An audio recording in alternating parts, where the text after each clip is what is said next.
Bank of Maharashtra सशस्त्र डकायती घटना अभियुक्त पुलिस गुली रे आहत। केन्दुझर जिला पुलिस को मिली बड़ सफलता। बड़बिल बैंक ऑफ महाराष्ट्र डकायती घटना आउ जड़े अपराधी पुलिस गुली रे आहत और गिरफ। केन्दुझर जिलार खनिज क्षेत्र बड़बिल पौरांचल तथा बड़बिल थाना अंतर्गत बड़बिल कलिंग मुख्य रास्तार थिबा ट्रक मालिक संघ कार्यालय निकटस्थ बैंक ऑफ महाराष्ट्र होइथिबा सशस्त्र डकायती घटना संपृक्त आउ जड़े अभियुक्त को काबू करिबारे सफल होइछि बड़बिल पुलिस।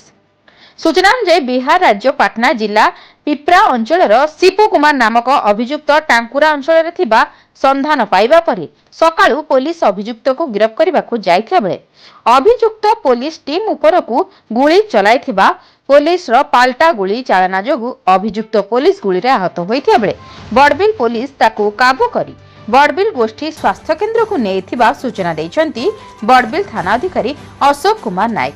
तेबे अन्य अभियुक्त मानकु काबू करिबा पई पुलिस उद्यम चलाइथिबा नै सूचना। तेबे गिरफ अभियुक्त विरुद्ध रे ओडिशा समेत बिहार झारखंड रे मध्य मर्डर डकायती रबरी वसूली और अपहरण भली संगीन मलाल रहिथिबा नै सूचना। केन्दुझर जिल्लार सरोज कुमार महापात्रଙ୍କ रिपोर्ट के पब्लिक न्यूज।